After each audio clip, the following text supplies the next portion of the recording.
Selanjutnya di sini ada penyakit osteosarkoma. Osteosarkoma atau kanker tulang merupakan kanker pada tulang yang dapat merusak jaringan sehingga menyebabkan tulang menjadi rapuh. Umumnya bersifat agresif dan cenderung menyebar ke organ lainnya. Osteosarkoma berkembang dari tulang-tulang besar yang Halo, tumbuh. halo. Ya, untuk yang berikutnya, kelompok lain membahas hal yang sama kan? Halo, Iya, Ibu. kelas lain. Kalau gitu, ini kelas yang presentasi kelas 2A ya. Berarti kelas 2B yang kanker tulang ini. Osteosarkoma biar yang kelas 2B yang presentasi. Baik, Ibu.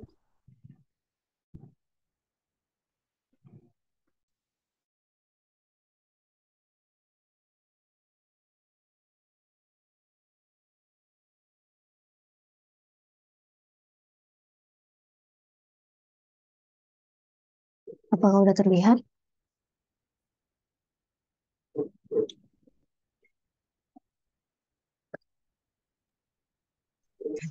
Sebelumnya izin masuk Ibu, untuk pembagiannya itu sudah ada Bu sebenarnya Udah dari terlihat modul belum? Pembagian apa? pembagian pembacaan penyakitnya Ibu. Ada berapa penyakit sih? Ada 8 Ibu. 8. Jadi setiap kelompok menyampaikan. Ada yang 2, ada yang tiga Ibu. Gini, karena berhubung waktu, kita bahas ini aja dulu. Kita gantian aja sekarang CA apa? CA tulang ini biar kelompok 2B dulu. Oh, RKI ini ya, RKI yang akan presentasi ini. Ya, perwakilan aja. Nggak bisa semuanya ditampilkan. Nanti diskusinya nggak ada. ya baik Ibu. Oke, sekarang CA tulang ini siapa yang mau presentasi? Saya Ibu Anissa Oke, Indah Puspasari dari silakan. Kelas B. Oke, kita mulai masuk ke CA tulang ya, atau osteosarkoma ini. Kanker tulang atau osteosarkoma ini merupakan tumor ganas tulang primer yang berasal dari sel mesenkim primitif yang memproduksi tulang dan matriks osteoid. Nah, osteosarkoma ini, kanker tulang ini ada tiga, terbagi menjadi tiga, yaitu ada osteosarkoma atau keganasan yang tumbuh dari tulang, yang biasanya sering menyerang bagian lutut atau lengan atas. Lalu ada kondrosarkoma yang menyerang bagian sel tulang rawan, umumnya berada di bagian pundak, panggul, tulang iga, dan paha. Lalu ada sarkoma Ewing atau keganasan yang tumbuh dari tulang dan dapat juga dari jaringan ikat. Nah, dia juga sarkoma Ewing ini dapat menyebar ke organ lainnya. Lalu selanjutnya kita ke bagian manifestasi klinisnya atau gejala yang akan timbul ketika anak mengalami osteosarkoma, yaitu ada nyeri tulang yang biasanya terjadi pada malam hari atau setelah beraktivitas, lalu adanya bengkak, kemerahan, dan teraba hangat, lalu bisa juga terjadinya fraktur karena sel kanker membuat tulang menjadi lebih keropos gitu ya, lalu adanya sehingga gerakan anak menjadi terbatas, dan gejala lainnya ada demam, cepat lelah, berat badan turun, dan juga pucat. Penyebab atau etiologi dari osteosarkoma ini sebenarnya belum diketahui ya, namun ada beberapa kemungkinan yang dapat terjadi. Contohnya kayak kalau anak menjalani kemo, radioterapi, sehingga anak terkena paparan radiasi yang cukup tinggi, itu akan membuat perubahan bentuk pada sel tulang anak, lalu bisa juga dari genetik, bisa juga dari infeksi virus dan faktor pencetus lainnya. Osteosarkoma ini terbagi menjadi dua tumor. Ada tumor primer yang berasal dari tulang tersebut yang dipengaruhi dari genetik dan faktor virus. Kalau genetiknya bisa disebabkan dari sindrom Lipomani, yang dimana terjadinya mutasi genetik pada anak di bagian tulang, sehingga pertumbuhan tulang menjadi abnormal atau osteosarkoma. Lalu adanya virus, kayak virus yang menyebabkan apa? Osteosarkoma ini, keganasan ini adalah virus onkogenik. Contohnya seperti virus sarkoma virus yang masuk ke dalam tubuh, terus mengambil nutrisi yang ada di metafisis, sehingga terjadilah pertumbuhan tumor, dan tumor tersebut akan berubah menjadi tulang yang abnormal. Untuk tumor sekundernya, ya adalah tumor yang berasal dari metastase atau penyebaran dari tumor organ lainnya. Contohnya kayak payudara, paru, tiroid, ginjal, dan lain-lain. Itu penyebarannya melalui jalur limfogen dan hematogen atau jalur aliran darah yang sel kanker yang masuk ke dalam aliran darah dan masuk ke dalam kelenjar limfe jika bisa bertahan hidup, maka dia akan disebut sebagai tumor ganas tulang gitu ya. Nah, oke. Nah, osteosarkoma ini juga bisa bermetastase ke organ lainnya. Contohnya kayak bagian paru. Kalau dia udah metastase ke bagian paru, maka akan terjadilah komplikasi penyakit paru. Tuh, sehingga terjadilah risiko infeksi dan perawat harus mengintervensikan pencegahan infeksi gitu. Osteosarkoma juga dapat membuat proses hematopoietik terganggu atau proses pembentukan sel darah. Si anak bisa mengalami leukopenia atau kekurangannya leukosit sehingga kekebalan tubuhnya ikut menurun. Akhirnya si anak dapat terjadilah infeksi sehingga diagnosa yang bisa diambil itu adalah risiko infeksi dengan intervensi pencegahan infeksi gitu. Anak juga bisa mengalami anemia yang ditandai dengan hemoglobinnya menurun.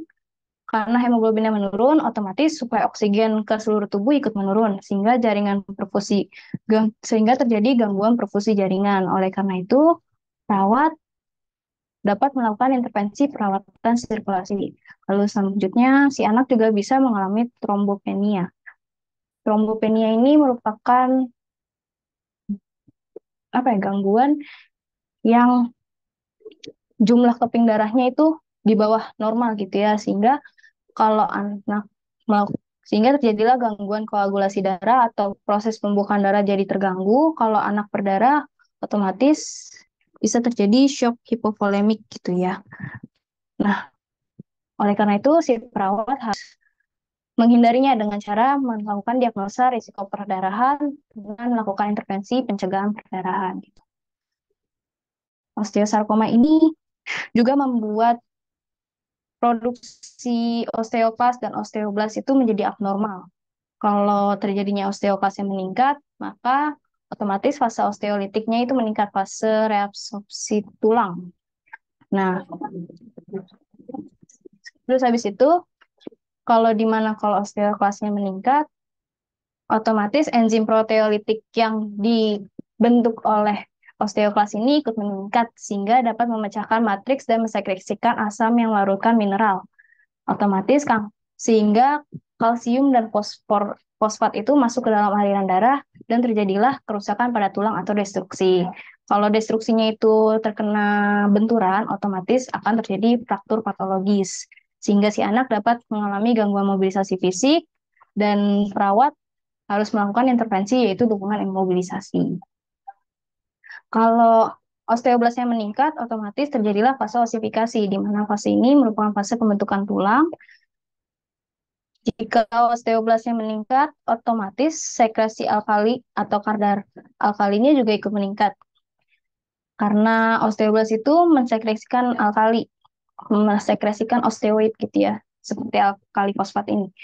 Kalau alkali fosfatnya kadarnya semakin meningkat, otomatis terjadi penimbunan karena dia kan pertumbuhan tulang ya, jadi penimbunan periosteum lalu akan membuat menjadi massa tulang yang semakin besar sehingga terbentuklah benjolan gitu. Kalau benjolan yang menekan reseptor nyeri, otomatis anaknya akan mengalami nyeri sehingga diperlukan adanya manajemen nyeri. Kalau benjolan itu sudah terlihat oleh tubuh, jadi perubahan bentuk tubuh, otomatis si anak akan mengalami gangguan citra tubuh. Oleh karena itu, perawat harus melakukan promosi citra tubuh kepada anak. Nah, untuk pemeriksaan diagnostiknya itu dapat dilakukan pemeriksaan radiologis atau rongsen, dapat juga lakukan CT scan dan MRI, lalu ada biopsi dan pemeriksaan darah untuk menentukan tingkat keparahan dari osteosarkoma ini. Lalu ada komplikasinya. Untuk komplikasi akibat yang bisa dirasakan langsung oleh anak itu ada patah tulang. Karena osteosarkoma membuat tulang menjadi keropos kayak tadi gitu. Lalu ada akibat yang tidak langsungnya yang terjadi pada anak itu seperti penurunan berat badan, anemia, penurunan kekebalan tubuh, dan metastase paru. Lalu ada akibat dari pengobatan yang dilakukan oleh anak, adanya gangguan saraf tertib, penurunan kadar sel darah, lalu perubahan jenis kulit, dan kebotakan pada kemoterapi. Lalu pelaksanaan medis yang dapat dilakukan itu adalah kemoterapi, terapi penyinaran atau radiasi untuk tumornya, lalu ada terapi pembedahan untuk mengangkat sel kankernya, dan ada juga terapi amputasi mengangkat sel kanker dan juga mengambil sebagian dari tubuh anaknya. Sekian dari saya.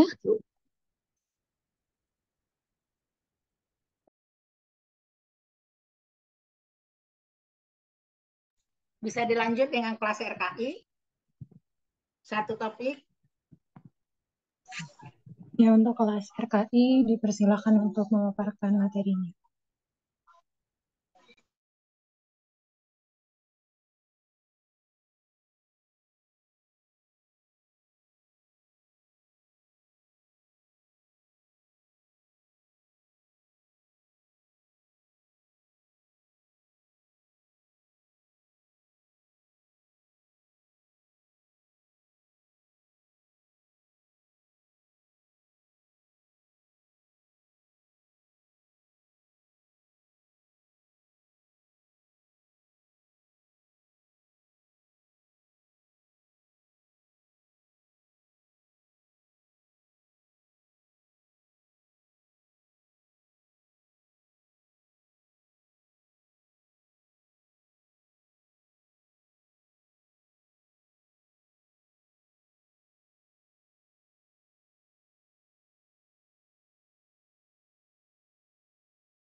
Oke, baik.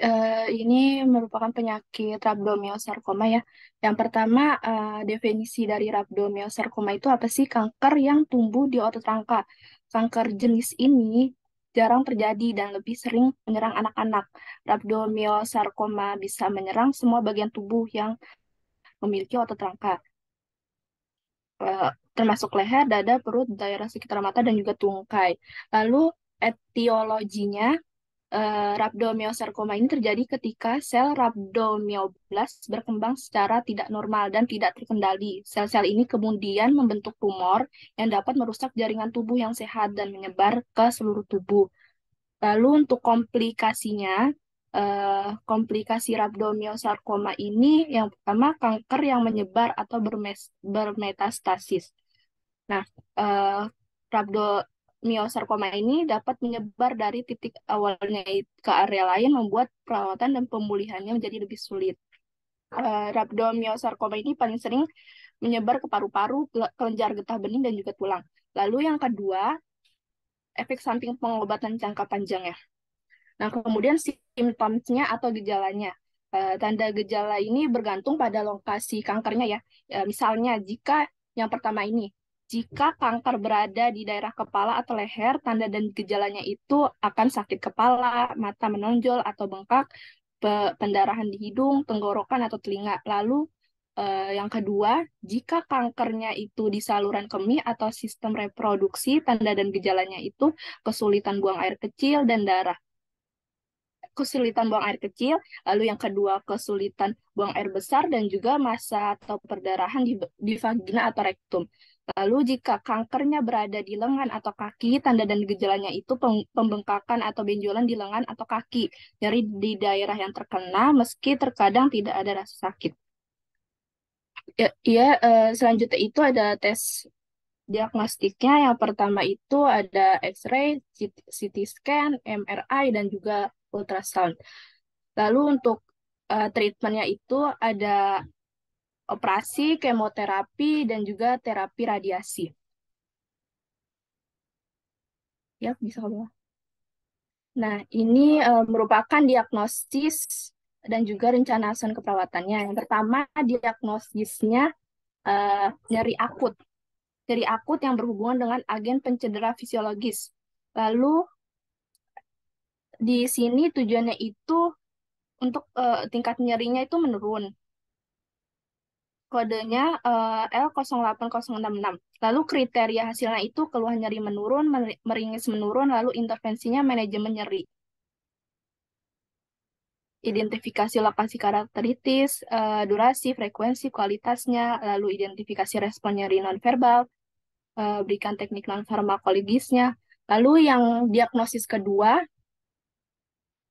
bisa ke bawah. Ya. Diagnosis kedua ini gangguan kerusakan integritas kulit berhubungan dengan faktor mekanis. Dengan kode diagnosisnya itu D0129. Tujuannya itu integritas kulit dan jaringan meningkat, lalu kodenya itu L14125. Kriteria hasilnya, kerusakan jaringan menurun, perdarahan menurun, sama kemerahannya menurun. Intervensinya perawatan integritas kulit dengan kode I1153. Lalu intervensinya itu bisa identifikasi penyebab gangguan integritas kulit, lakukan pemijatan pada area penunjukan tulang, anjurkan minum air yang cukup, anjurkan meningkatkan asupan nutrisi. Lalu diagnosis yang ketiga, salah digeser ke kanan. Resiko defisit nutrisi. Resiko defisit nutrisi berhubungan dengan faktor psikologis. Tujuannya itu status nutrisinya membaik dengan kode L03030. Kriteria hasilnya porsi makanan yang dihabiskan meningkat, berat badan, indeks massa tubuhnya membaik, frekuensinya membaik. Intervensinya manajemen nutrisi, lalu identifikasi status nutrisi, sajikan makanan secara menarik dan suhu yang sesuai, berikan makanan tinggi kalori dan tinggi protein, kolaborasi pemberian medikasi sebelum makan. Lalu untuk diagnosis keempat itu gangguan mobilitas fisik, berhubungan dan keengganan melakukan pergerakan. Tujuannya mobilitas fisiknya meningkat dengan kode L05042. Kriteria hasilnya itu pergerakan ekstremitas, kekuatan rentang gerak ROM meningkat, nyerinya menurun, kecemasan menurun, kelemahan fisiknya menurun. Intervensinya itu dukungan mobilisasi dengan identifikasi adanya nyeri atau keluhan fisik lainnya, identifikasi toleransi fisik, melakukan pergerakan, fasilitasi aktivitas mobilisasi dengan alat bantu. Lalu untuk diagnosis yang terakhir, yaitu gangguan citra tubuh berhubungan dengan perubahan struktur atau bentuk tubuh. Tujuannya itu citra tubuhnya meningkat dengan kode L09067, kriteria hasilnya verbalisasi perasaan negatif tentang perubahan tubuh menurun, verbalisasi kekhawatiran pada penolakan atau reaksi orang lain. Intervensinya promosi citra tubuh dengan kode I09305, identifikasi harapan citra tubuh, berdasarkan tahap perkembangan, identifikasi perubahan citra tubuh yang mengakibatkan isolasi sosial.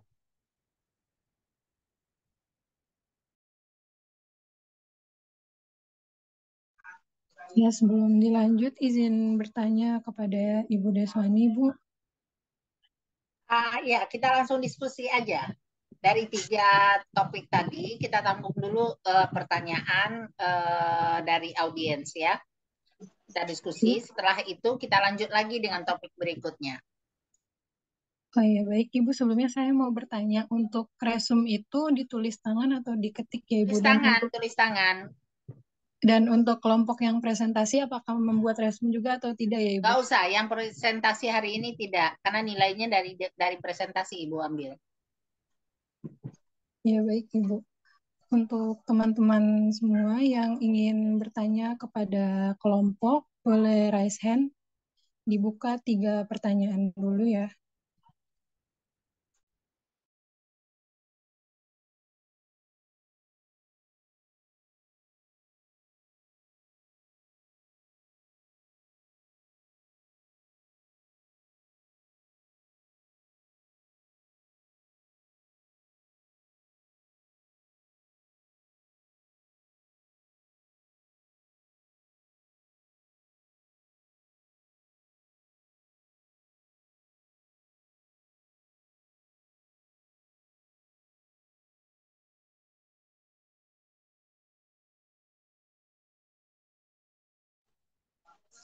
Apakah ada yang ingin bertanya kepada kelompok?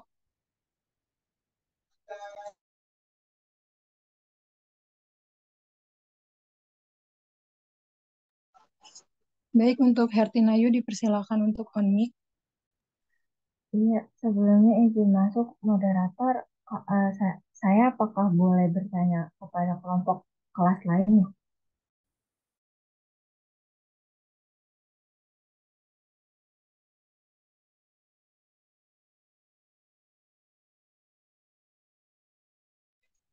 Iya, boleh, Nayu. Iya, sebelumnya terima kasih atas kesempatannya ya tim dari kelas RKI. Tadi sempat melihat ya di mind map kelompok kelompok kelas A ya, mengenai ada salah satunya itu di bagian patofisiologi kerusakan pada MO. Mungkin di sini saya izin ya, mengenai kerusakan pada MO tuh seperti apa? Soalnya di bagian bawahnya yaitu ketidakmampuan mengendalikan detak jantung, menurut saya ini kalimatnya agak rancu ya. Soalnya kalau maksudnya detak jantung kan istilahnya kayak eh, gimana ya, kayak bukan dikendalikan ya, tapi kayak memang bergerak secara eh, involunter seperti itu. Jadi mohon konfirmasinya aja.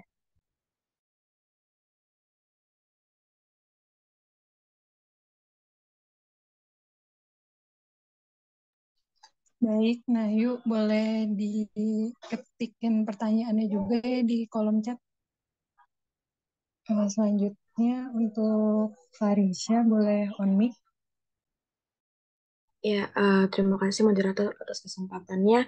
Saya Farisa dari kelas 2 Honors, izin bertanya kepada kelompok 4 dari kelas 2A ya, tentang cerebral palsy. Apakah cerebral palsy ini bisa menyebabkan kerusakan otak permanen?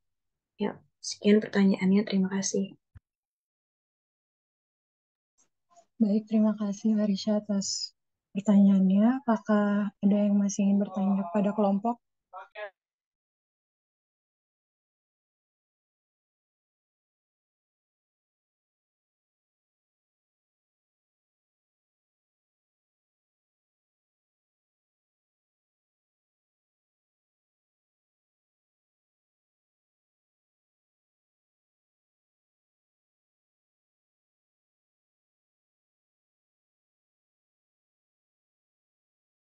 Oh ya, untuk Farisha boleh diketikin pertanyaannya juga ya di kolom chat. Untuk Vini boleh dipersilakan untuk on mic. Baik, katanya saya dari kasar izin tanya apakah pasien dapat fisik dari terapi Mohon maaf, ini suaranya putus-putus. sarkoma. Iya, izin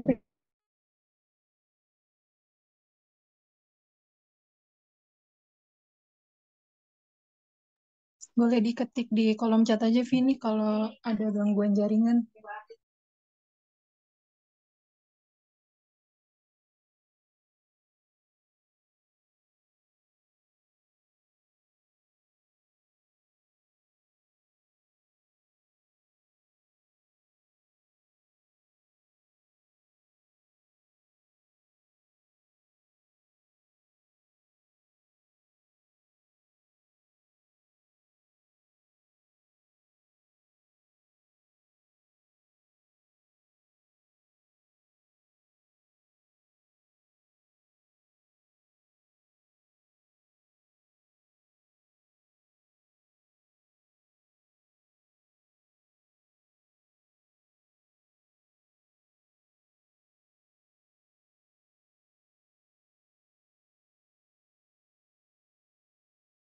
Boleh dijawab dulu sementara temannya ngetik. Dua pertanyaan yang udah masuk tolong dijawab dulu.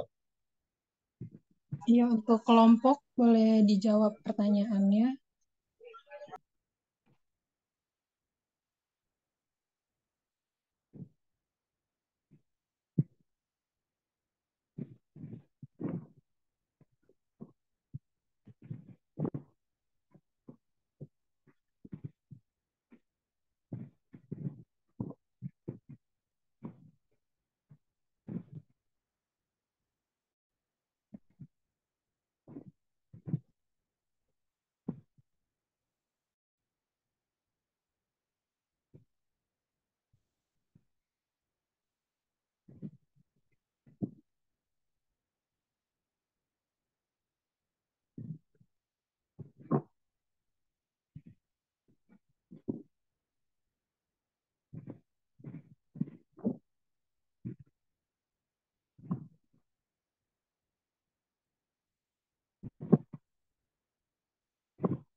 izin masuk moderator. Iya. Izin menjawab pertanyaan dari Farisa. Apakah cerebral palsy menyebabkan kerusakan otak permanen? Jawabannya itu kerusakan otak pada cerebral palsy bersifat permanen dan tidak bisa disembuhkan. Namun ada perawatan yang dapat dilakukan untuk membantu meningkatkan fungsi saraf yang mengatur pergerakan otot tubuh. Penyakit ini juga tidak akan bertambah buruk, tetapi beberapa gejalanya dapat berubah seiring waktu. Apakah sudah jauh terjawab, Marisa? Oke, cukup. Salsabila, terima kasih. Sama-sama.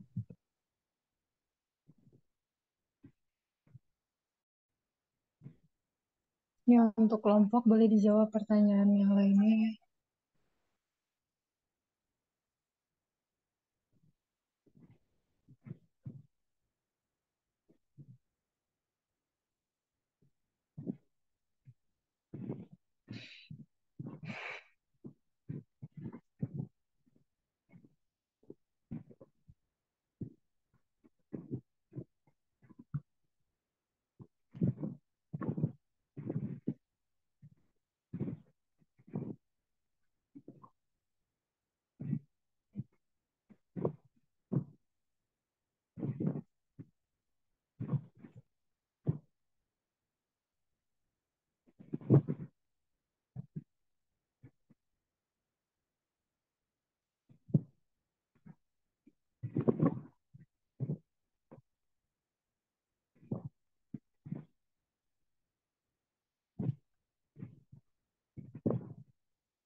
Belum ada jawabannya. Yang di chat room juga coba dijawab dulu.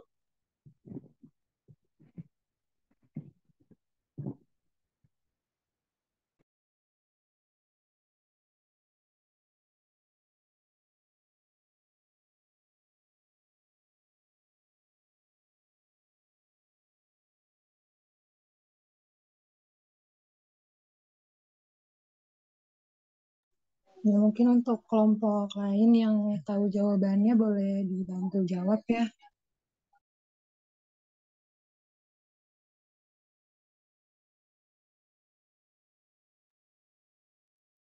Moderator, izin masuk. Ya. Izin menjawab pertanyaan.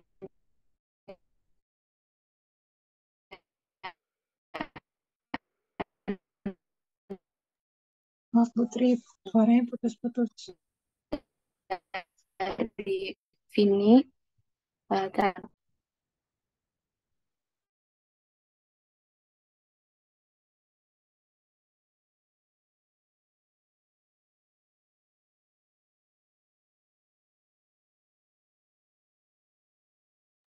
izin moderator, apakah suara saya terdengar? Ya, sudah terdengar. Baik, izin ya, izin menjawab pertanyaan dari Vini. Tadi kan pertanyaannya itu faktor risiko apa saja yang dapat meningkatkan risiko rhabdomyosarcoma. Yang pertama itu riwayat keluarga kanker. Resiko rhabdo ini lebih tinggi pada anak-anak yang punya kerabat darah seperti orang tua atau saudara kandung yang menderita kanker, terutama jika kanker itu terjadi pada usia muda. Lalu yang kedua itu sindrom genetik yang meningkatkan resiko kankernya. Kasus ini mungkin jarang terjadi ya. Rhabdomyosarcoma ini dikaitkan dengan sindrom genetik yang diturunkan dari orang tua kepada anak-anaknya, termasuk neurofibromatosis 1, sindrom Noonan. Nah, sindrom Noonan ini kondisi di mana anak tumbuh dengan tinggi badan yang kurang, memiliki cacat pada jantung, terus cenderung lambat dalam mengembangkan kemampuan kognitifnya. Lalu ada sindrom Li-Fraumeni, sindrom Beckwith-Whitman, dan juga sindrom Costello. Nah, sindrom Costello ini sangat jarang terjadi ya. Anak-anak yang menderita sindrom ini punya tinggi dan BB-nya itu di bawah rata-rata. Kepalanya itu cenderung lebih besar dari ukuran normal.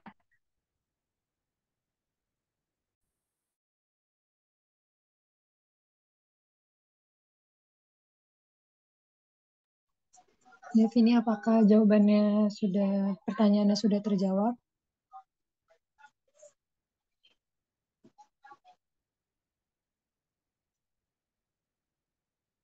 Baik, dilanjut saja ya untuk kelompok menjawab pertanyaan dari Hertinayu.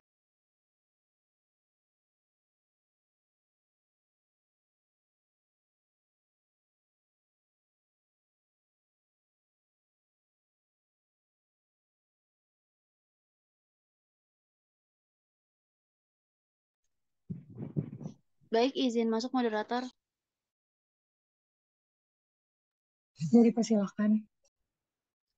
Ya baik, izin masuk, izin menjawab pertanyaan dari Hertinayu ya tadi, kenapa kerusakan MO ini bisa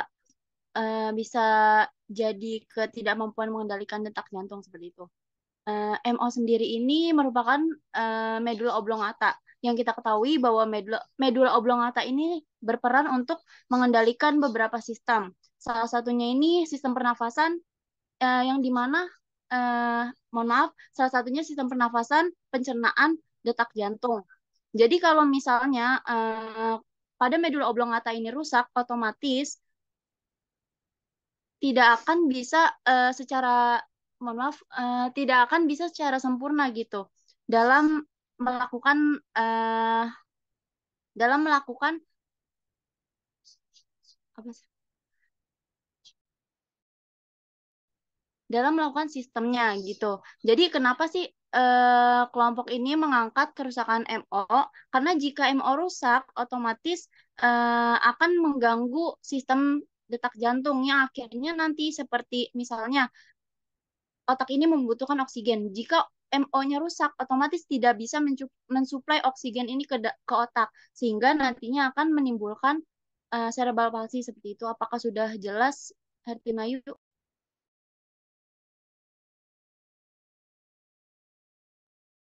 Iya, izin. Berarti ini tuh pada intinya kayak ini ya, apa namanya, detak, maksudnya detak jantungnya jadi tidak teratur ya. Nah, mungkin kalau seperti itu izin jadinya detak jantung irreguler ya. Ya, mungkin dari saya cukup. Saya kembalikan ke moderator. Terima kasih, Nayu. Selanjutnya ada pertanyaan terakhir dari Hilda.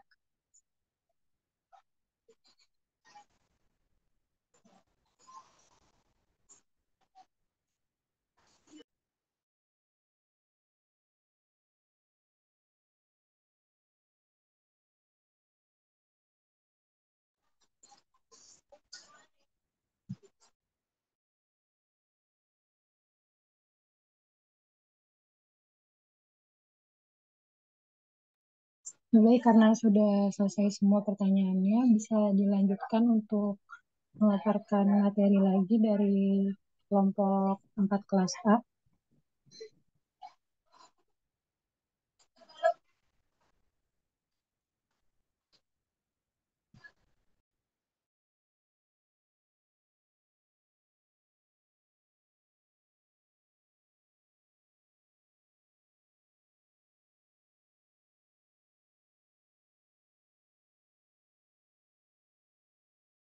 Kelas A dipersilakan ya untuk menyampaikan materinya.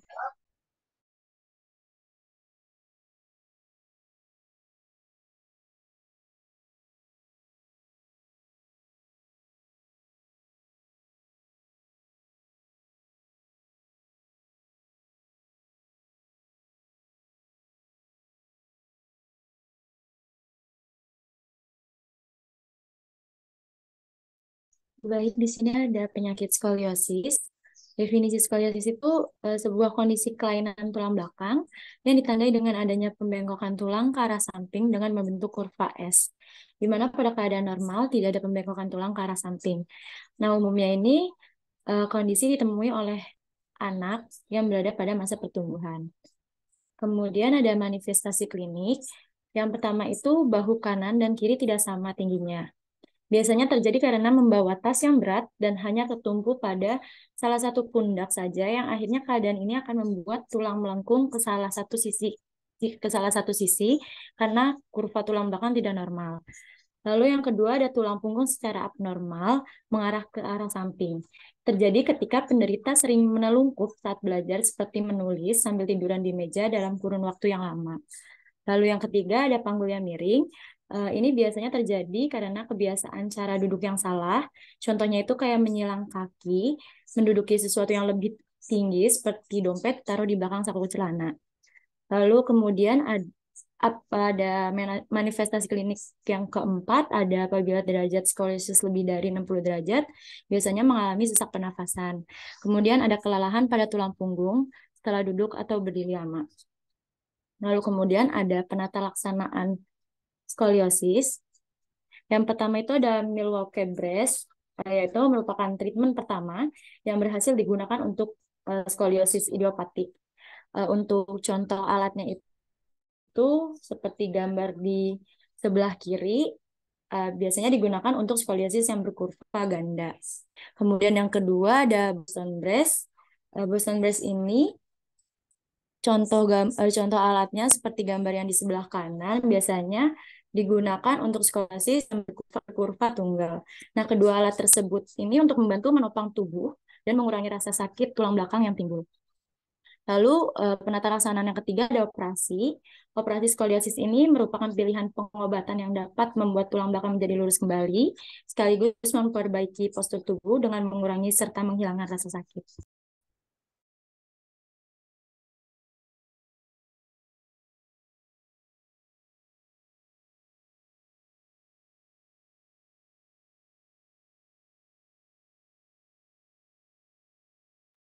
Baik, selanjutnya ada etiologi, boleh ke atas.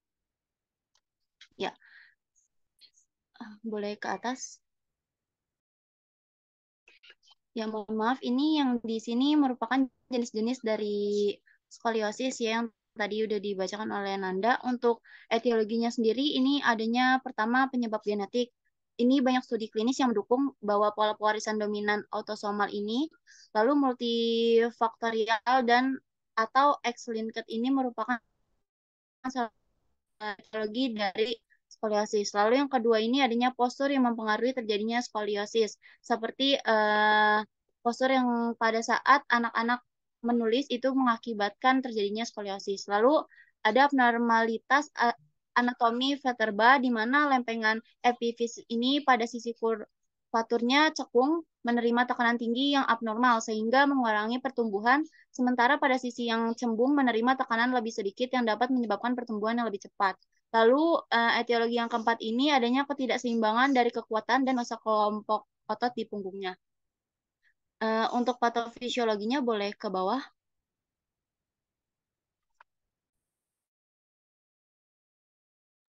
Ya, untuk patofisiologinya ini pertama adanya kelelahan tulang dari sendi.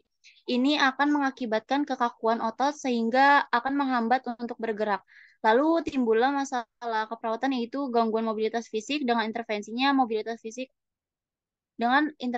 itu mobilitas fisik. Lalu untuk yang kedua ini dari kelelahan tulang dan sendi ini itu adanya defisiasi lateral korpus spinal, di mana derajat defisiasi ini semakin besar yang akhirnya akan menimbulkan rasa nyeri kronis. Lalu intervensinya yaitu manajemen nyeri. Lalu untuk patofisiologi yang ketiga ini tulang belakang melengkung, dada kanan menonjol dan akumulasi tampak lebih tinggi. Boleh ke bawah. Ini akan menekan area paru, di mana akan menghambat pergerakan rusuk dan parunya. Lalu terjadilah penurunan ekspansi paru yang akhirnya yang akhirnya menyebabkan dipne atau sesak napas. Lalu timbullah pola nafas tidak efektif masalah perawatannya dengan intervensinya manajemen jalan napas.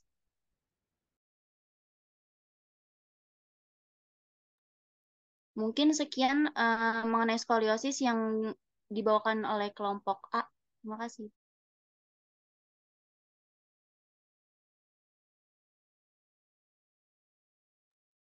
Saya dilanjutkan dengan kelompok 4 kelas B. Untuk kelas B dipersilakan.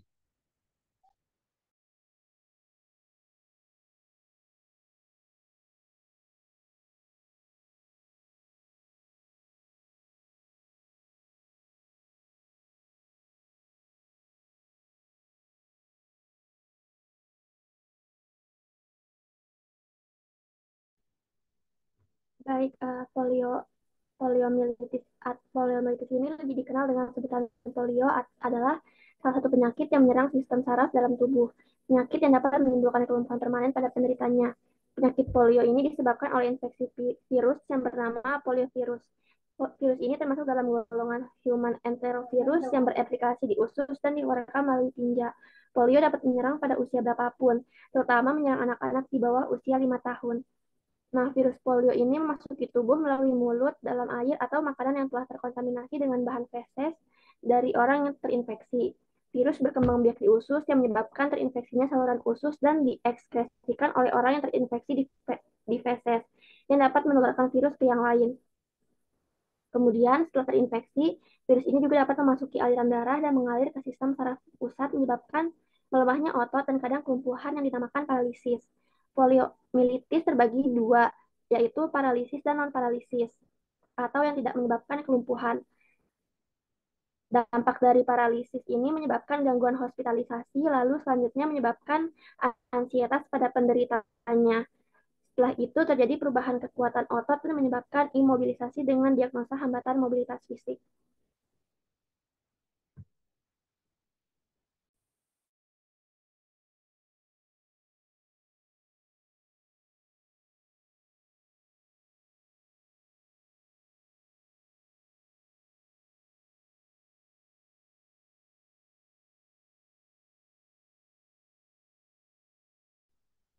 Selanjutnya, dari imobilisasi ini bisa menyebabkan nyeri dan menjadi anoreksia atau pemenuhan nutrisinya menurun, sehingga menyebabkan ketidakseimbangan nutrisi kurang dari kebutuhan.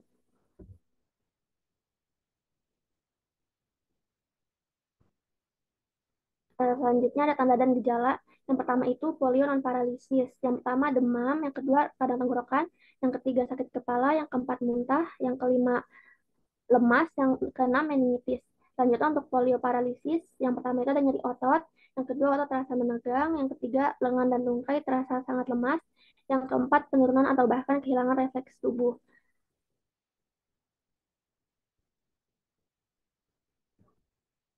Baik, dilanjutkan dengan kelas RKI. Untuk kelas RKI dipersilahkan.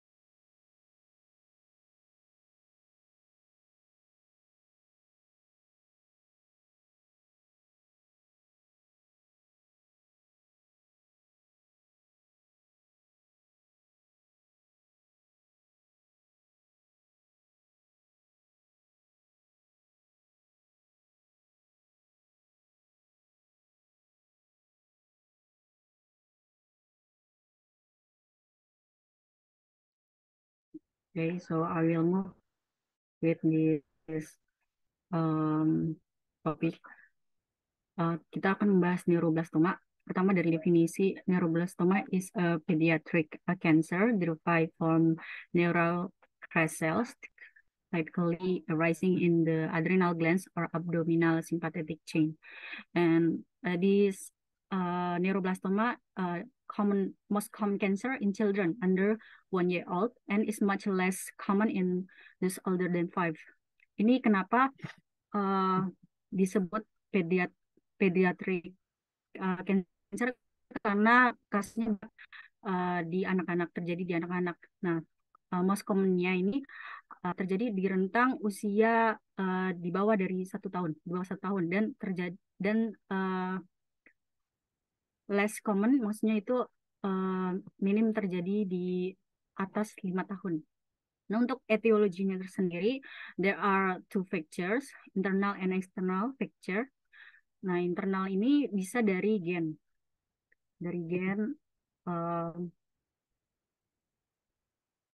factor. Terus gen ini juga bisa difaktori karena external factor-nya. Bisa di zoom itu external factor-nya.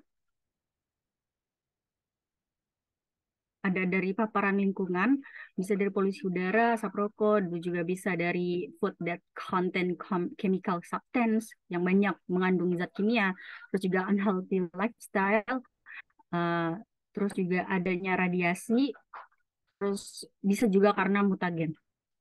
Oke, we will move with the symptoms of neuroblastoma. Bisa dibesarkan lagi. Nah, ini ada gambarnya ya. Sign and symptom ini tergantung dari letak penyebaran si neuroblastoma ini. Nah, bisa di restoperitoneal, mediastinal, neck, pelvis, dan intervertebral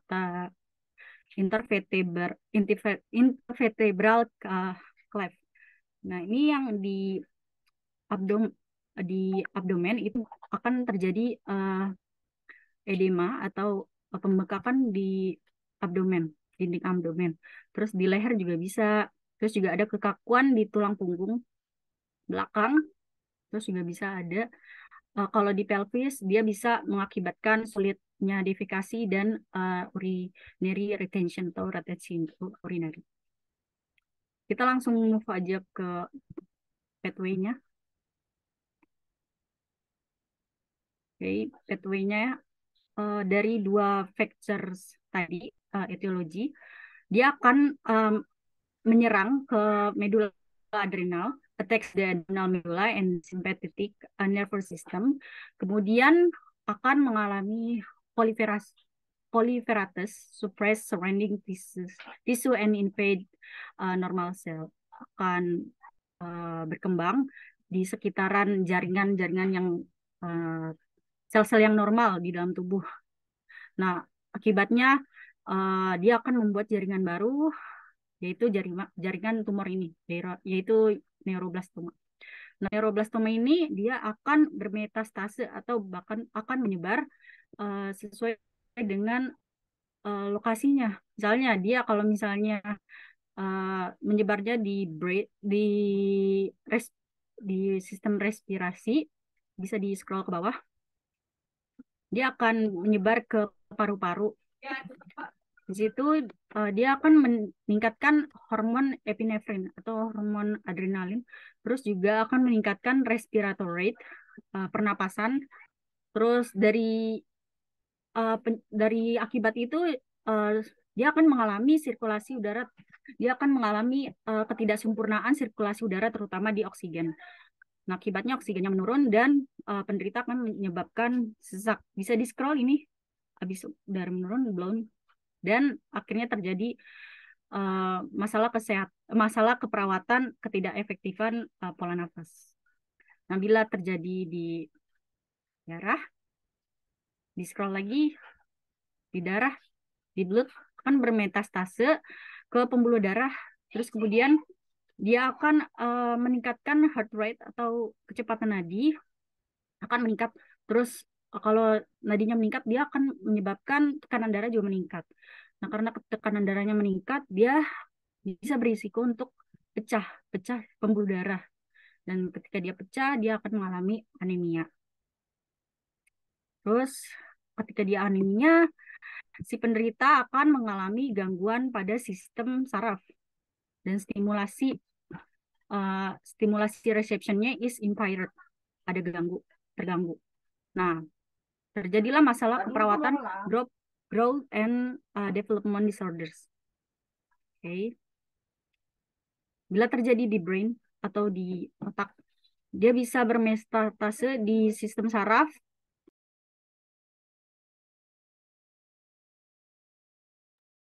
maaf saya lanjutkan. Dia akan menekan saraf, kemudian akan mengalami nyeri. Terus jika terjadi muncul di apa namanya, di bladder atau di kantong mie, dia akan bermetastase ke adrenal glands. Terus penekanan pada kandung kemih terus terhimpit. Habis itu dia tertekan terus kehimpit dan akan mengakibatkan urine retention. Masalah keperawatan urine retention. Jika munculnya di bowel atau di sekitaran abdominal, di usus, dia akan bermetastase di stomach, di perut, di perut, terus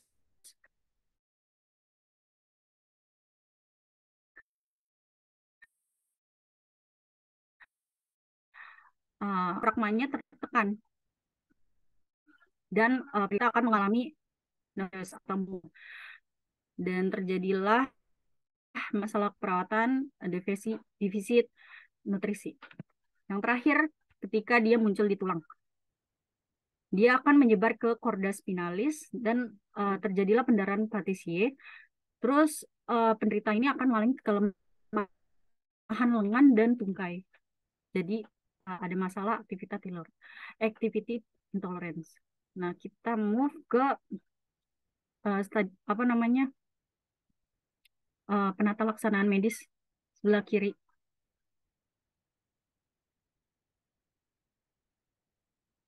Nah, untuk medical management ini tergantung tingkatan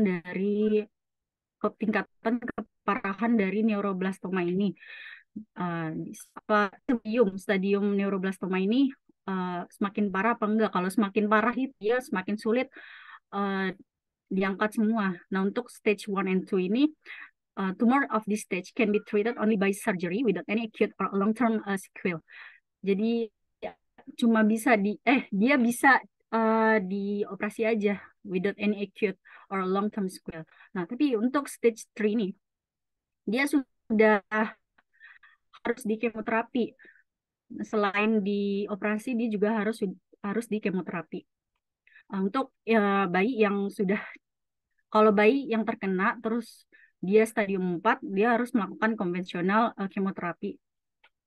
Nah, ini bisa dilihat gambarnya penyebaran sel tumor ini dari stage 1 sampai stage 4. Semakin tinggi tingkatan stadiumnya ini, semakin menyebar banyak ya sel tumornya ke seluruh tubuh, hampir seluruh tubuh. Oke. So ini karena terlalu banyak diagnosa perawatannya dan intervensi, teman-teman bisa baca sendiri di PDF yang sudah kami berikan ya.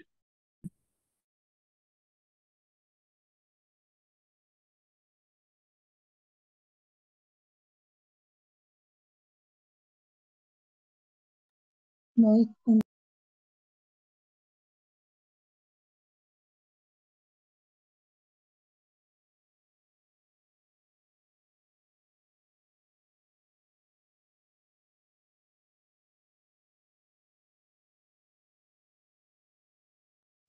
baik, untuk mempersingkat waktu, langsung dilanjut aja ya untuk kelas A dan B menyampaikan materinya.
Izin masuk, Mod.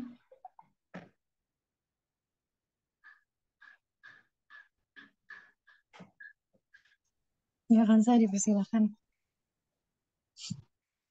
Ya, baik. Terima kasih moderator atas kesempatannya. Saya Kansa dari kelas RKI izin bertanya kepada kelompok RKI. Tadi mungkin sepertinya kelompok dari RKI terlewat mengenai penjelasan tentang pemeriksaan penunjang. Apakah kelompok bisa menjelaskan bagaimana pemeriksaan penunjangnya dari neuroblastoma ini seperti itu? Terima kasih.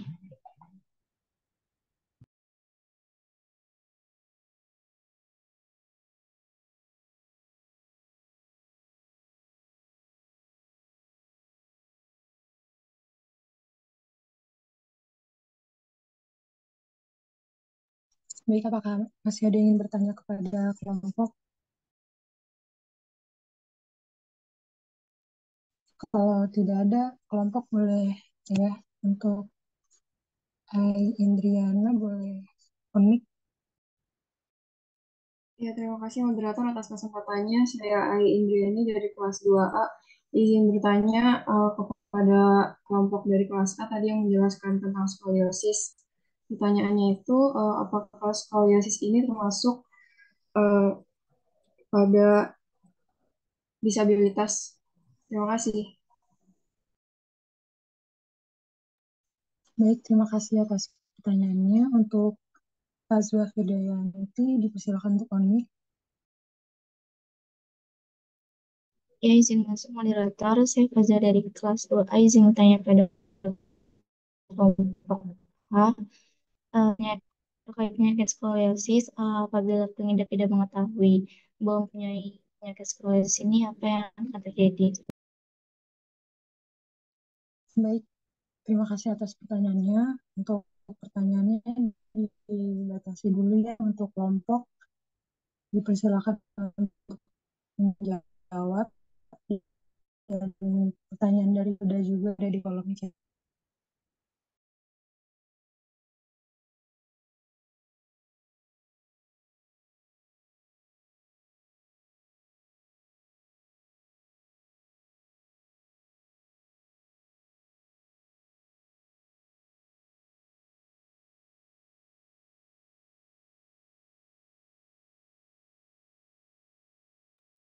Izin masuk moderator.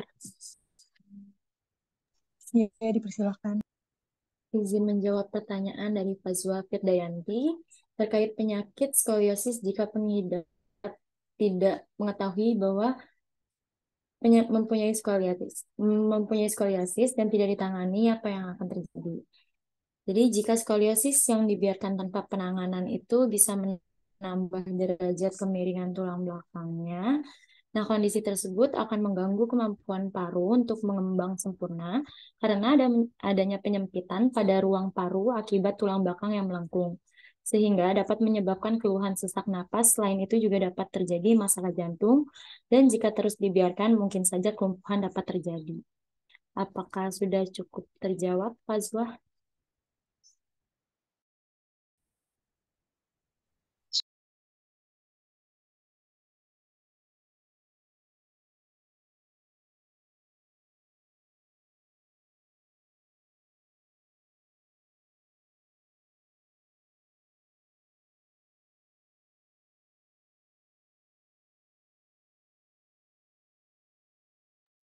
Ya, Siva, silakan unik. Baik, saya izin menjawab pertanyaan dari Kansa ya. Eh, Tadi tentang pemeriksaan penunjang. Jadi tes apa aja yang harus diperiksa gitu oleh ketika dia memiliki penyakit neuroblastoma. Dia bisa memeriksa darah lengkap untuk mengetahui kadar dari eritrosit, leukosit, trombosit, dan hemoglobin. Terus juga bisa dites urin untuk melihat zat tertentu pada kandungan si urin. Terus juga uji neurologis. Nah, ini fungsinya untuk memeriksa fungsi dari otak, saraf tulang belakang, dan fungsi dari saraf tersebut. Terus juga ada pengkajian neurohistokimia. Itu prosedur pewarnaan atau penambahan enzim ke darah atau sumsum tulang belakang, sampel sumsum tulang belakang untuk menguji antigen tertentu. Begitu, Kansa. Apa sudah terjawab?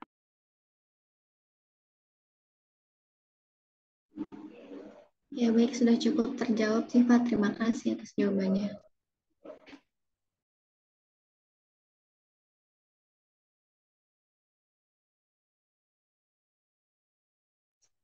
Baik, untuk kelompok silakan menjawab pertanyaan dari Ai dan Hilda. Baik, izin masuk, moderator. Saya ingin menjawab pertanyaan Ai. Pertanyaan itu mengenai penyakit skoliosis. Apakah skoliosis termasuk disabilitas?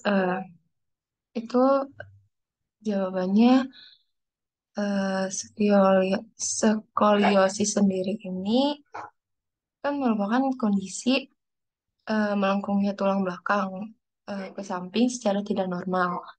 Eh, memang memang dapat saja dapat dapat disebut sebagai disabilitas jika kondisinya telah parah dan akhirnya menderita skoliosis. Eh, terus tidak dapat melakukan kegiatan sehari-hari. Apakah terjawab? Iya, sudah cukup terjawab. Terima kasih, Risma.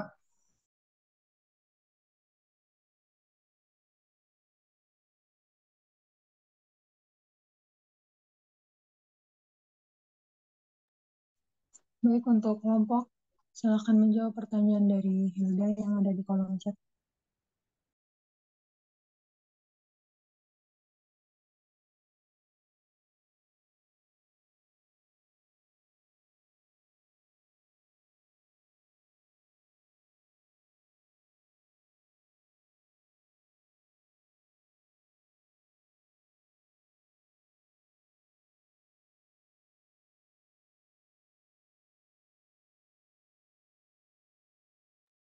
Izin masuk, moderator. Ya, dipersilahkan. Ya, izin di sini saya Stefani Carolina dari kelas 2A, dari kelompok 2A. Izin menjawab pertanyaan dari Hilda Silvi.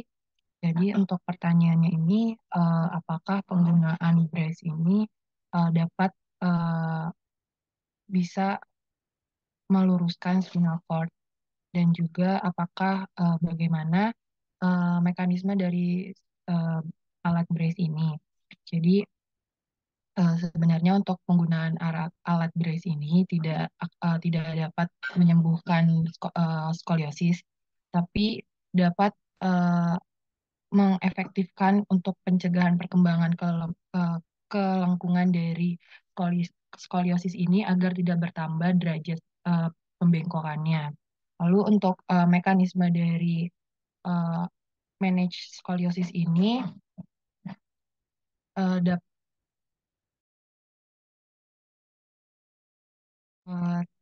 terapi menggunakan brace ini dapat mengkoreksi atau mengurangi kelengkungan, bukan hanya sekedar menahan perkembangan skoliosis, dapat juga menjaga pertumbuhan dan mendorong pertumbuhan kembang badan selama masa pubertas.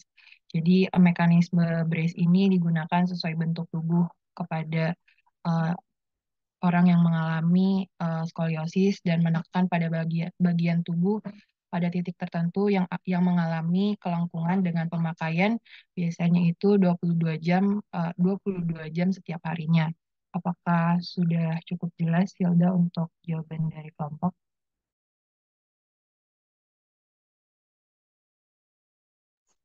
Baik, karena jawabannya sudah terjawab semua, dilanjutkan untuk pemaparan materi dari kelas A dan B. Dimohon untuk kelompok menyampaikan materinya dipersingkat karena waktunya udah semakin malam ya. Terima kasih.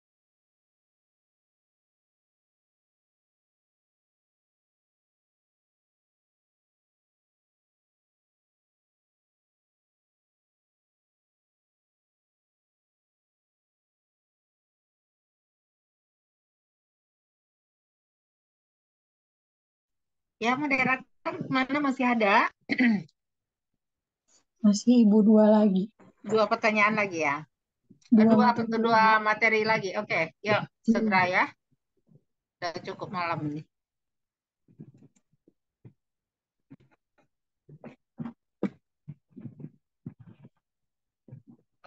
Baik, selanjutnya penyakit hidrosefalus. Definisinya di sini penumpukan cairan cerebrospinal atau CSS pada sistem saraf pusat yang merupakan akibat gangguan atau ketidakseimbangan pembentukan aliran dan penyerapan.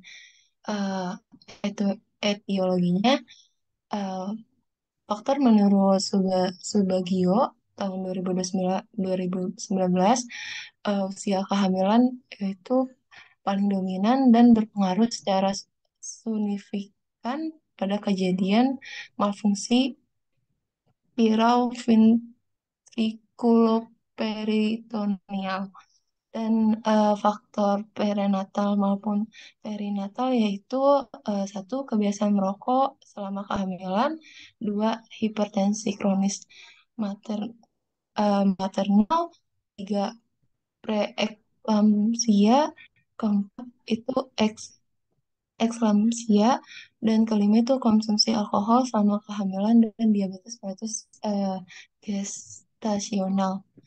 Dan untuk manifestasi klinisnya itu satu adanya pelebaran lingkar kepala, dua penonjolan fontanella, tiga itu kejang, keempat itu muntah proyektil, kelima itu keterlambatan tumbuh kembang anak.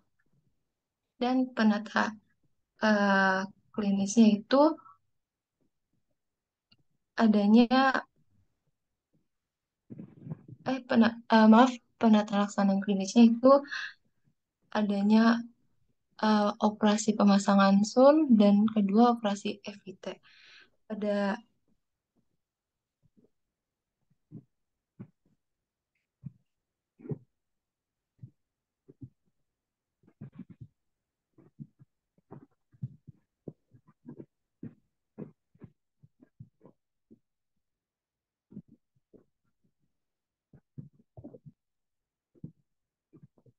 ya, pada operasi pemasangan sun ini merupakan alat khusus berbentuk selang guna mengalirkan cairan otak ke bagian tubuh lain dan diserap oleh pembuluh darah. Terus pada operasi VT itu cairan cerebrospinal dibuang cara dengan cara mencipratkan lubang penyerapan baru di permukaan otak.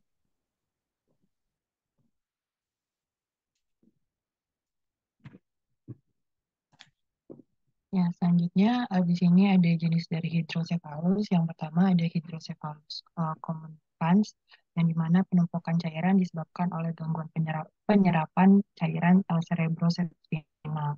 Lalu yang kedua ini ada jenis dari hidrosefalus non-communicans atau obstruktif, yang dimana akumulasi cairan cerebrospinal ini patologisnya terjadi karena aliran anatomi yang normal terhambat pada satu titik dalam sistem ventrikel. Nah, ke bawahin. Selanjutnya ada jenis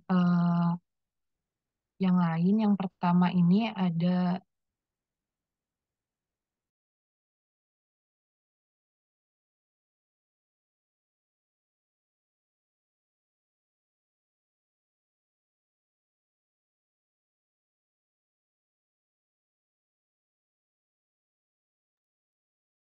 selanjutnya ada hidrosefalus yang didapat atau bisa disebut dengan acute hidrosefalus. Terjadi karena gangguan di dalam otak menyebabkan sirkulasi cairan otak tersumbat. Penyebab dari hidrosefalus yang didapat ini yaitu ada stroke pendarahan, tumor otak, cedera otak yang parah, radang otak, atau gejala selaput otak. Dengan gejala mengalami gangguan penglihatan, sakit kepala hebat, dan terlihat mengantuk. Bisa dibawahin.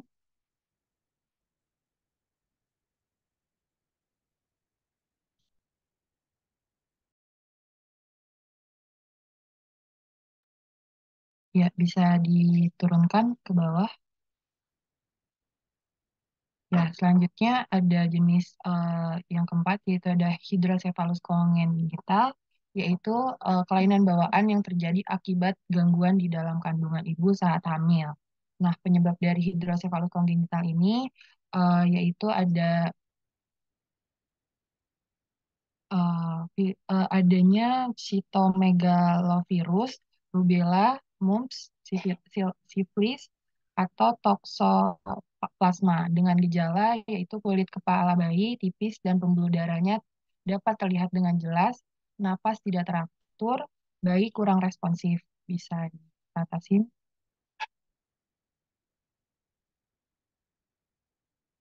Iya, diatasin lagi.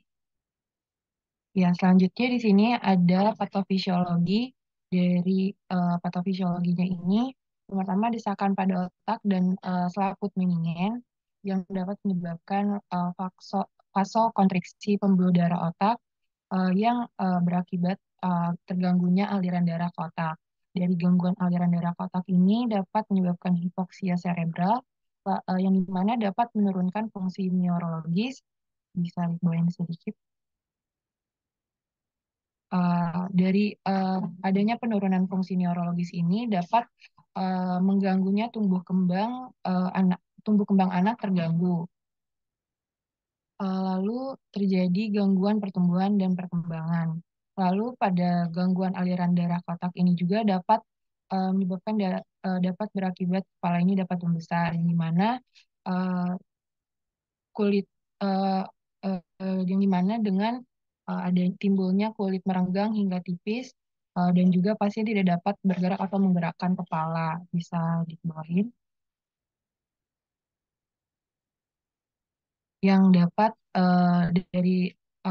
yang mengakibatkan gangguannya mobilitas fisik. Tolong dikebawahin lagi di halaman berikutnya. Di sini ada intervensi dari dua diagnosa yang di atas, yaitu ada pencegahan infeksi dan juga mobilitas fisik. Mohon maaf, ada 3 ya. Mohon maaf, bisa dikatasin.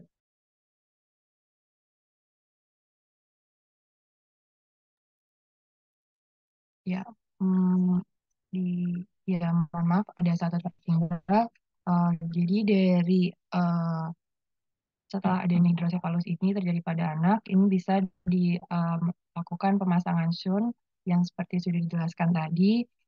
Dengan pemasangan sun ini harus melalui tindakan pembedahan. Bisa dibawahin.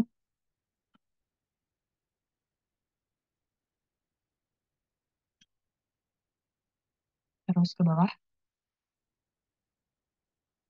Lalu untuk intervensi ketiganya ini ada perawatan perkembangan. Nah, di sini teman-teman mungkin bisa melihat ya contoh dari endoscopy third ventricle colostomy. Lalu yang di atas ini ada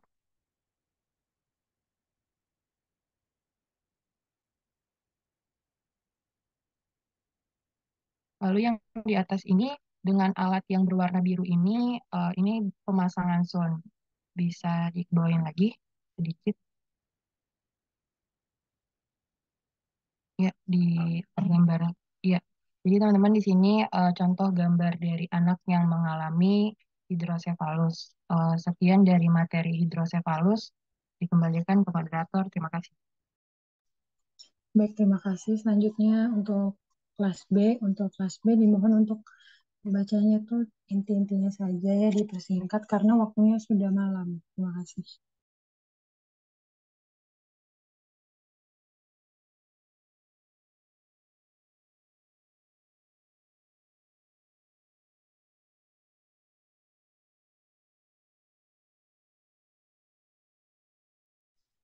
Ya, selanjutnya saya akan menjelaskan part dari CDAP. Pengertian dari CDAP ini bisa disebut dengan kaki pengkor atau congenital talus equinovarus. Definisi dari penyakit ini adalah salah satu kelainan bawaan pada kaki yang sering dijumpai pada bayi. Masalah umum yang terkait dengan kontraktur tendon medial kaki, tendon Achilles, kontraktur pergelangan kaki, hindfoot, dan midfoot. Kaki biasanya kecil, dada pada posisi equinus, varus, scapus, dan aduksi. Bisa tolong ke bawah. Lalu selanjutnya etiologi. Etiologi ini terdapat beberapa faktor yang telah disepakati sebagai penyebab terjadinya CPAV, yaitu ada faktor mekanik intrauterin, lalu faktor defek neuromuskular, lalu defek plasma premier, perkembangan fetus yang terhambat, dan pola pewarisan. Selanjutnya ada penata laksanaan, pengobatan atau terapi atau perawatan. Tujuan perawatan CPIV ini adalah untuk mendapatkan kaki plantigrade yang tunggal, bebas nyeri dengan mobilitas memadai. Penata laksanaan ini terbagi menjadi 3. Yang pertama ini non-operatif, hampir selalu merupakan metode perawatan awal untuk CPIV, diikuti dengan tenotomi Achilles, yaitu operasi relase dan lengkap dilakukan pada kaki yang tidak dapat dikoreksi dengan cara non-operatif atau jika kekambuhan cepat. Bisa ke bawah lagi.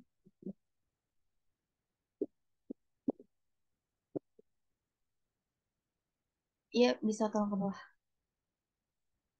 Ya, selanjutnya perawatan operatif, yaitu pembedahan yang jarang diperlukan untuk koreksi awal kelainan penyakit ini.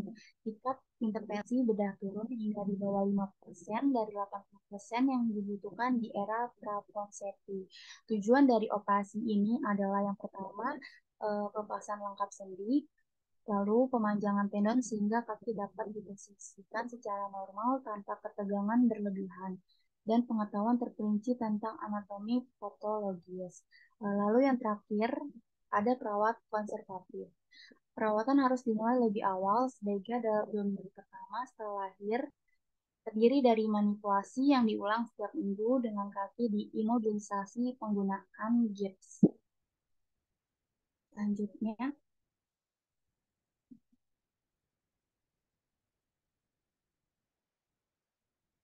nah, selanjutnya ini ada patofisiologi dari CPIV. Patofisiologi ini dibagi menjadi teori mekanik dan teori defek neuromuskular. Teori mekanik ini menyatakan adanya kompresi dalam uterus yang mengganggu perkembangan kaki. Namun tidak disebutkan penyebab kompresi tersebut.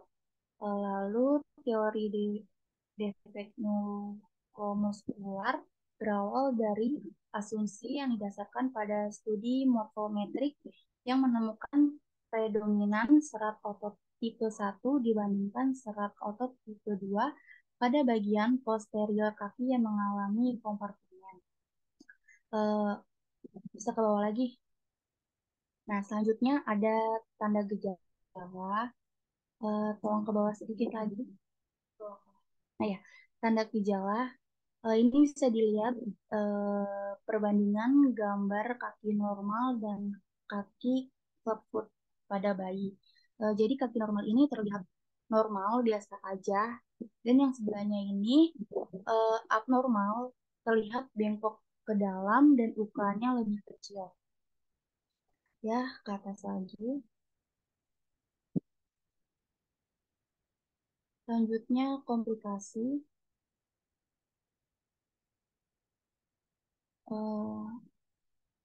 Komplikasi pada CPIV ini bisa dibagi menjadi komplikasi karena penyakit dan komplikasi akibat tata laksana.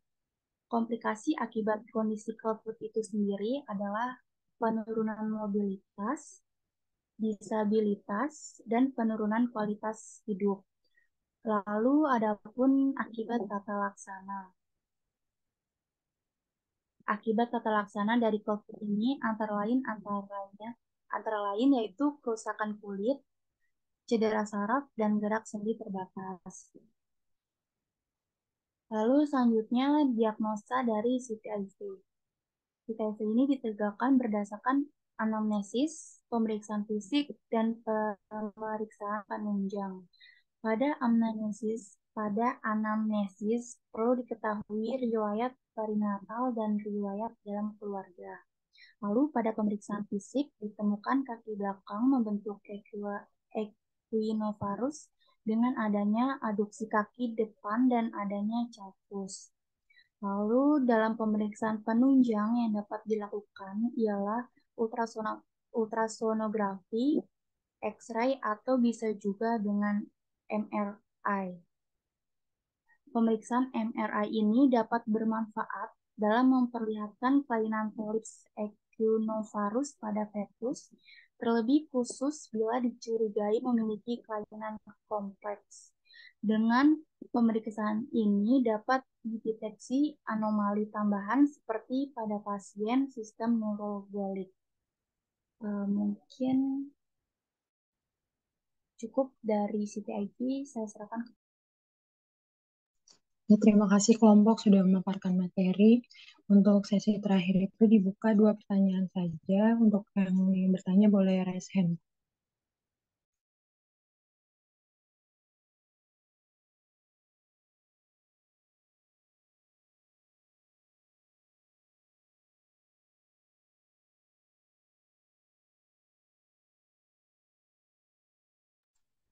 Ya, untuk Jihan Sartika dipersilakan on-mic. Ya, terima kasih moderator atas kesempatannya. Saya Jihan Sartika, izin bertanya kepada kelas A. Tadi kan, apakah anak yang menderita hidrosefalus ini jalan keluarnya itu harus melalui operasi? Atau ada cara yang lain ya? Terima kasih.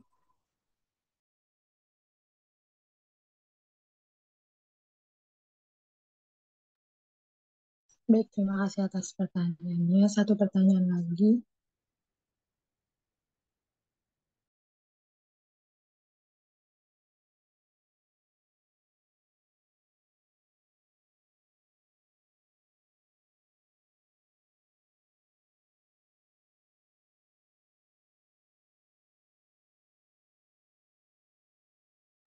Kalau sudah tidak ada yang mau bertanya untuk kelompok, boleh dipersilakan menjawab pertanyaan dari Jihan.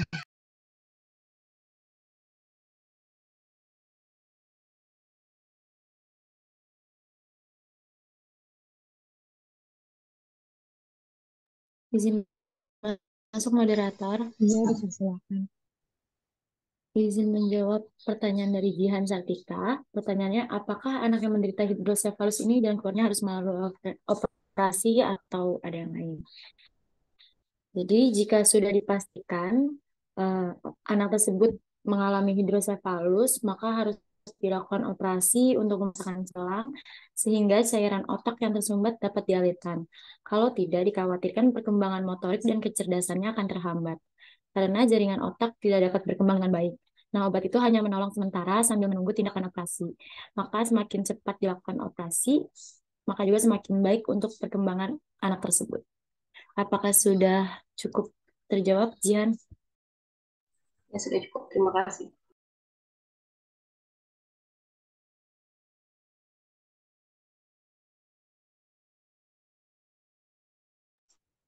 Baik, karena sudah tidak ada yang mau bertanya dan sudah selesai pemaparan materi, maka sesi presentasi kali ini ditutup. Saya kembalikan ke Ibu Deswani. Terima kasih. Ya, terima kasih kelompok 4 dari kelas 2A, 2B, dan RKI. Materi yang disampaikan sangat bagus sekali dan lengkap. Namun, ada satu hal yang ingin Ibu sampaikan. Kasus yang sedang kalian bahas ini adalah kasus kronis. Itu karena penyakit kongenital. Nah, biasanya ada sebagian yang bukan penyakit kongenital seperti keganasan. Namun, pada hampir dari semua materi yang Anda sampaikan tadi adalah merupakan penyakit kronis. Tapi dalam pembahasan kalian seolah hanya fokus pada kondisi emergensi. Saat pasien dirawat, pada saat pasien tidak bisa sudah kritis gitu. Padahal penyakit ini adalah long life. Jadi sepanjang hidupnya. Kemudian di dalam intervensi kalian tidak terlihat bahwa ini harus melibatkan keluarga, mempersiapkan keluarga dengan anak dengan penyakit bawaan begini. Selain penyakit bawaan juga keganasan. Itu masalahnya bukan hanya cukup fokus pada anak, tapi bagaimana kita mengedukasi keluarga, mempersiapkan keluarga dengan anak dengan penyakit yang ibaratnya adalah seumur hidup dia. Seperti walaupun tuh hidrosefalus itu bisa mempunyai dampak terhadap pertumbuhan berikutnya. Dan ini belum disentuh sama sekali. Kalian terfokus hanya diagnosa yang sifatnya kritis, terus kemudian klinis gitu. Padahal kita pendekatannya lebih ke arah preventif dan rehabilitatif. Dan itu dalam pembahasan belum terlihat. Nah, ini sangat kalau kita membahas anak dengan penyakit kongenital, sangat terkait dengan maternitas, yaitu bagaimana sejak anak dalam kandungan, persiapan ibu ini sebelum menikah agar dia siap menjadi seorang ibu yang sehat, terus selama hamil dia mempersiapkan kondisi fisik dan lingkungan yang sehat bagi janinnya, kemudian setelah lahir apa dilakukan, ini kenapa ada rangkaian bahwa perinatal itu sangat berpengaruh terhadap hasil dari konsepsi. Nah, kemudian pemahaman kalian terhadap perinatal juga masih belum ini. Inilah pentingnya belajar satu, tapi melibatkan berbagai ilmu. Nah, tadi pada kelompok yang pertama tadi itu, pemahaman kalian tentang perinatal sangat ini. Kok perinatal ada meningitis purulenta? Ini yang menderita meningitis purulenta bayinya kah atau ibunya yang menderita meningitis purulenta? Karena Anda bicara tentang perinatal. Nah, itu juga nggak jelas. Nah, terus kita membahas kasus dengan ini sangat sangat bagus sekali. Itu membantu Anda dalam apa ya, pola pikir. Ya, pertama Anda diagnosakan dulu ini penyakit apa sih, gitu ya. Contohnya salah satunya tadi adalah apa, hidrosefalus lah umpama contoh ya, hidrosefalus. Nah, ini kita kan bicara anak ya, 0 sampai dengan 18 tahun. Anda definisikan dulu penyakit ini adalah penyakit yang menyerang apa. Terus statistik atau insiden atau kejadiannya berapa persen dari semua anak. Gitu loh. Apakah ini termasuk penyakit langka? Apakah ini termasuk penyakit yang sering terjadi pada anak? Nah, kemudian apa faktor yang mempengaruhinya? Apakah berpengaruh dia waktu perinatal atau terjadinya setelah perinatal? Nah, kalau setelah itu Anda turun lagi ke bawah. Kalau di perinatal, apa preventif yang harus dilakukan? Nah, kalau umpamanya sudah terjadi, apa masalah yang ditemukan dengan anak dengan hidrosefalus? Masalah akutnya, masalah kronisnya. Karena tadi waktu bicara apa ya, Anda juga bicara soal pekerjaan, yaitu tentang presentasi pertama tentang apa? Cerebral palsy. Ini cerebral palsy kan terjadi pada anak 0 sampai 18 tahun. Kenapa ngomong pekerjaan ya? Mungkin yang Anda maksud apakah masa depan anak ini bagaimana dia bekerja atau apa. Jadi tolong Dedi, Anda harus memisahkan. Saya konteksnya saat ini adalah konteks anak. Kebutuhan anak, tumbuh kembang anak. Jadi jangan lagi seperti skoliosis tadi. Kok Anda seperti membahas orang dewasa ya? Bukan membahas bagaimana kalau skoliosis itu terjadi pada anak. Apa yang menyebabkan terjadi skoliosis pada anak? Apakah pola asuh? Ya kan? Itu nggak ada. Karena skoliosis itu bisa terjadi karena faktor turunan ditambah lagi dengan pola asuh. Bagaimana anak si ibu cara dia menggendong, cara ini itu akan menyebabkan terjadi skoliosis pada anak gitu. Nah, preventifnya apa yang dilakukan? Ini nggak ada bicara preventif sama sekali dari 9 materi yang disampaikan, preventifnya belum muncul. Padahal kalau Anda lihat dari apa ya, kompetensi yang diharapkan pada nurse itu banyak sekali edukasi yang diharapkan dan kita lebih proporsinya itu di preventif, promotif dan rehabilitatif. Kuratifnya itu sedikit, tadi yang ada lebih banyak ke arah kuratifnya. Kalau dia dirawat, kalau mengalami masalah jantung, masalah ini lebih banyak ke arah kuratif, seperti Anda bisa pemasangan SAN pada anak dengan hidrosefalus. Itu adalah masalah kuratif. Nah, sekarang kalau anak terpasang SAN, berapa lama SAN itu terpasang? Terus kemudian apa peran keluarga? Benar pertanyaan temannya tadi, SAN itu apa, sejauh mana? Terus kemudian gimana peran kita dalam pasien yang anak yang terpasang SAN? Berapa lama sih dia terpasang, itu belum dibahas secara rinci tadi. Mungkin di makalah Anda bahas, tapi sebenarnya kalau Anda baca makalah pasti bosan. 20 halaman, 30 halaman. Tapi kalau Anda summary isi makalah itu dalam map tadi, itu akan bagus sekali. Gitu. Jadi tolong buat kedua biar nggak semua mengerjakan, jadi kelompok 4 kelas 2A, 2B, 2C ini share materi. Jadi kelompok 2A mengerjakan topik yang dia presentasi, perbaiki.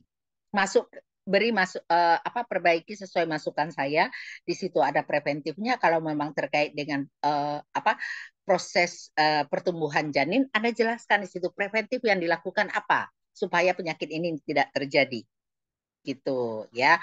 Terus kemudian neuroblastoma tadi juga ada. Nah, apa yang harus dilakukan? Kalau penyakit ini penyakit kronis, apa peranan keluarga? Kalau ini dalam kondisi kritis, apa yang harus dilakukan?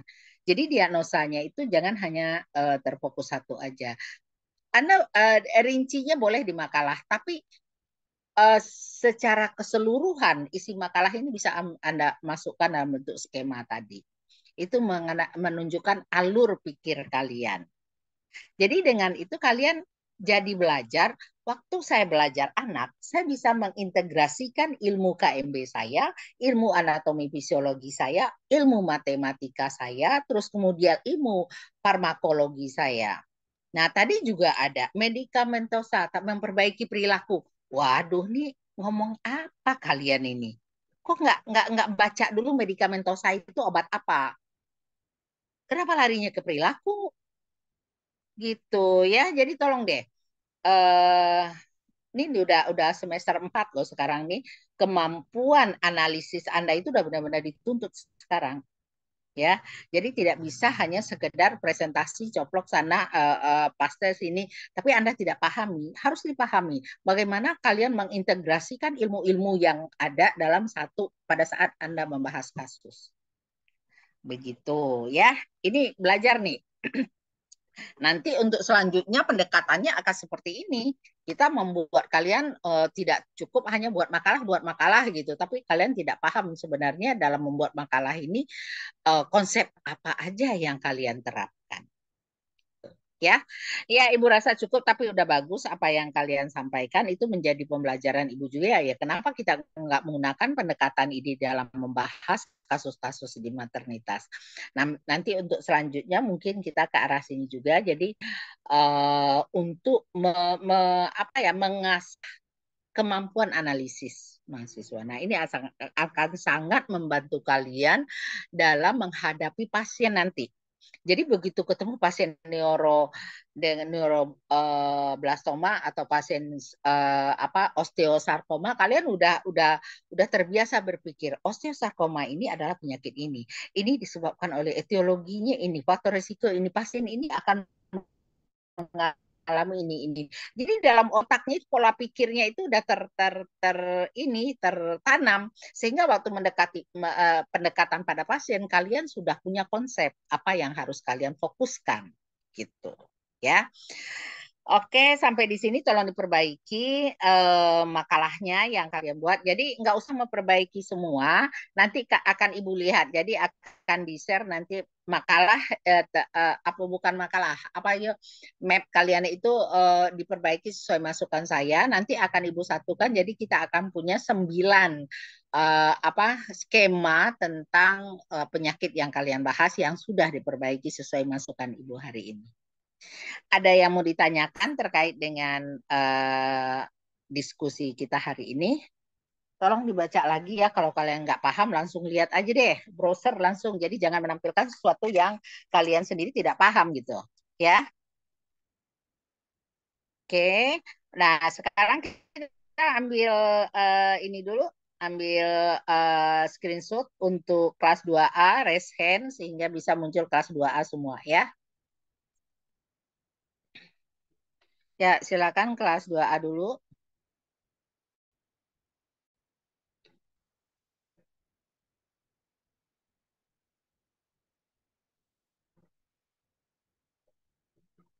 Berapa orang yang hadir si Pen kelas 2A?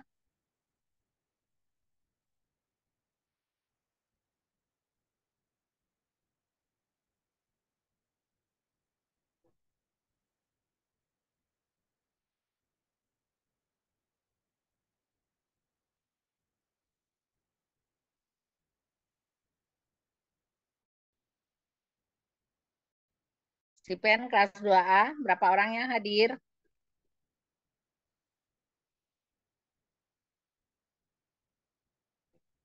Kok nggak ada yang jawab ya?